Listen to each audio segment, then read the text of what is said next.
And Japan's bond situation is getting completely tenuous and perhaps going to crash a good chunk of the global economy because they hold a whole bunch of U.S. bonds that they're looking to dump. They're the largest holder outside of, I think, Social Security of U.S. Treasury bonds. So we got that to look forward to. Leo B. Houston, can you explain the Japan situation in a bit more depth, please? Okay, so Japan has held artificially low interest rates on their treasury bonds for like a decade. We're talking between negative percentage and a half percent. Like it's been inside there for a decade or so. And what the Bank of Japan did, because it's such low returns, is that the Bank of Japan bought most of the bonds, and is one of the largest investors in U.S. Treasury bonds. They have like $1 trillion in U.S. Treasury bonds. Well, inflation started to increase in Japan. It was stagnant for a long time, but now it's starting to increase in Japan.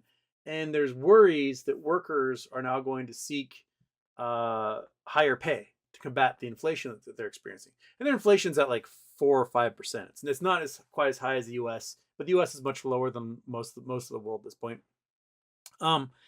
And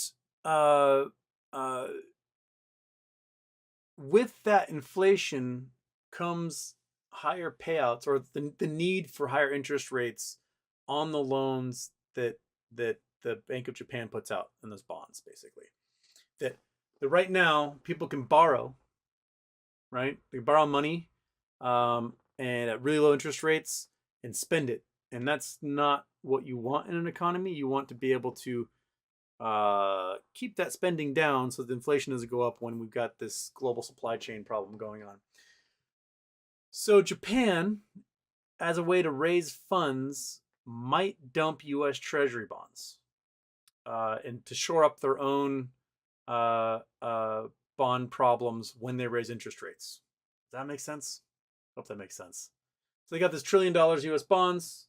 They dump them, crash U.S. bonds, but then they can use that cash to pay out on the higher interest rates that they got to give out if they raise interest rates in Japan.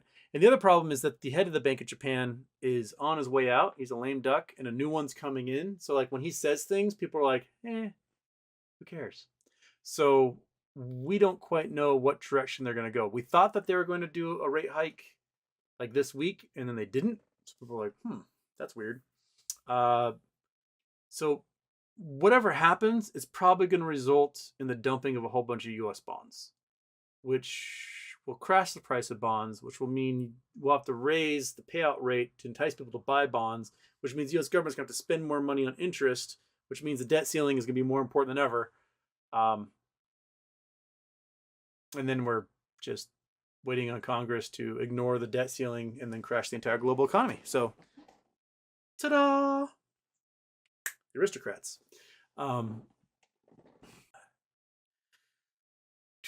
BBR, is it true many of Bank of America's customers are missing money? Yes, and apparently that glitch is still going on. This isn't the first time it happened. It happened last year as well. I don't know if you guys remember, but they went through this thing, I think it was fall of 2021, where they closed a whole bunch of branches all over the place. And when people went to use their cards, they all got declined because it said they didn't have any money in their accounts. This is not a unique occurrence for Bank of America. And I'm wondering, like last year it coincided around the time they were getting their stress test done. And I'm wondering if they're doing a whole Binance FTX thing where they take the customer's holdings and they move it in another account, go, see, everything's fine. And then they move it back to the customer accounts and then see all of our customers have all their money. They're good. I wonder if there's a stress test going on for Bank of America and they're doing something really shady. Because we know that they've been in trouble. They've been closing branches. They can't find people to work because they aren't willing to pay them enough money to work. They're always nickel and diming everybody. They are the prime broker for Citadel. So I wouldn't want to be the prime broker for Citadel, take on those liabilities. I don't think if we have a full scale recession like 2008 or worse, I I think them and Wells Fargo are done. They'll be gobbled up by somebody else, and then we'll have an even bigger bank that can fail next time.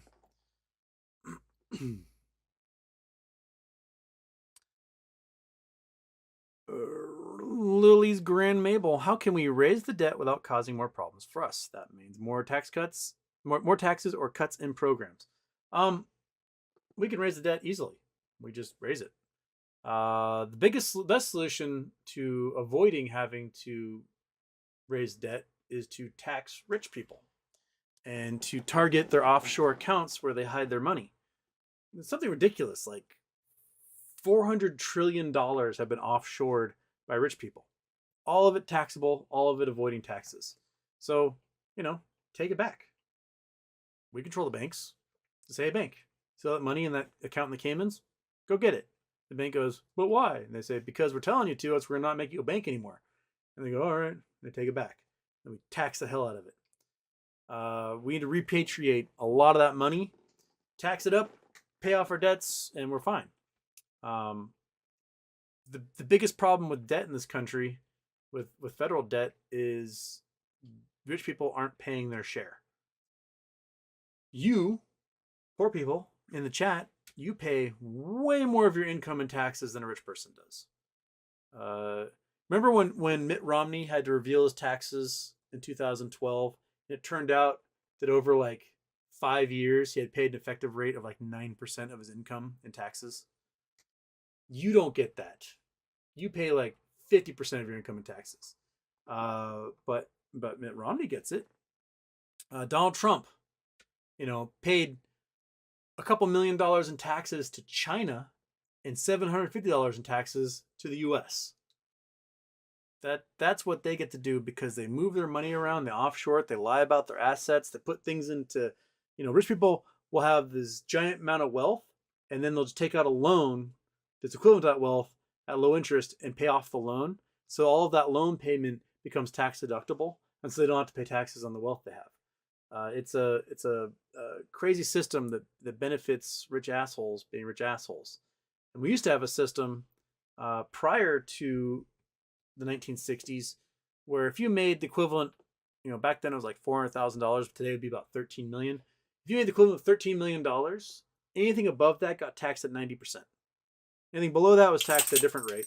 But the progressive tax structure made it so that these rich people either had to pay out the nose in taxes to help fund the system that they benefited from, or they'd create giant super foundations that do things for ages to come, like the Rockefeller Foundation and the Carnegie Foundation and the John D. and Catherine T. MacArthur Foundation and things like that.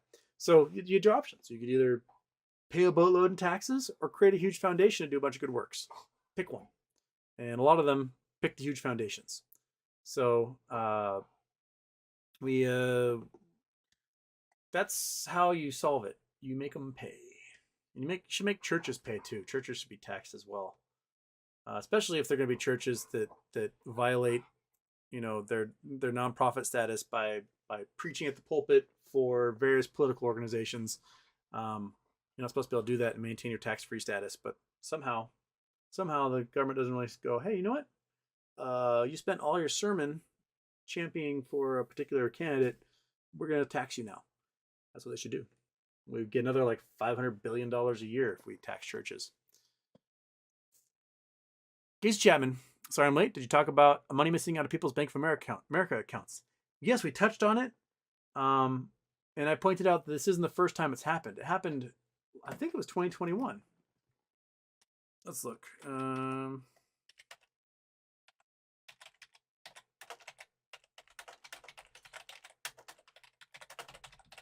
Let's see here. See if there's anything in news. I'm gonna find it because I know this happened. Maybe it was 2022, not 2021. So the problem is when you search things for bank now, Sam Bankman-Fried comes up. No, I don't want to talk about Sam Bankman-Fried. I want, all right, minus Bankman.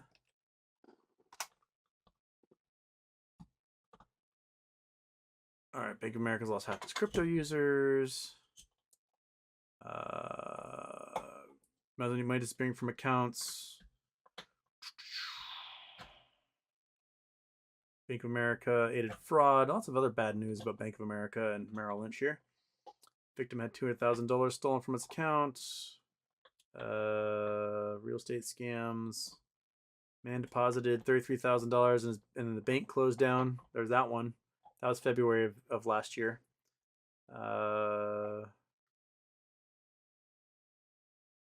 could have sworn there was one that made the news for like an entire day. People didn't have access to like their ATMs. I'm gonna have to find it. I can't spend the internet. The entire show just me staring at the internet trying to find something for you guys. That's not a. But Case Chapman, yes, we did talk about it. It is sketchy as hell.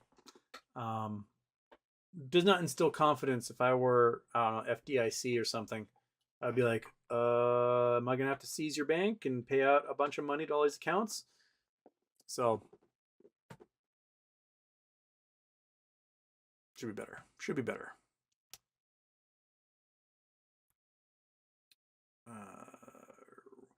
Citizen 54, new DTCC notice. FICC has been notified of JP Morgan Securities LLC's intent to close its JTAC clearing and EPN accounts effective January 25th. Yeah, JP Morgan has been moving into becoming their own clearinghouse, kind of like what Fidelity does. They started that process in 2021, and they've been slowly removing their membership from various subsidiaries of the DTCC ever since then. And looks like, another one is ringing up there.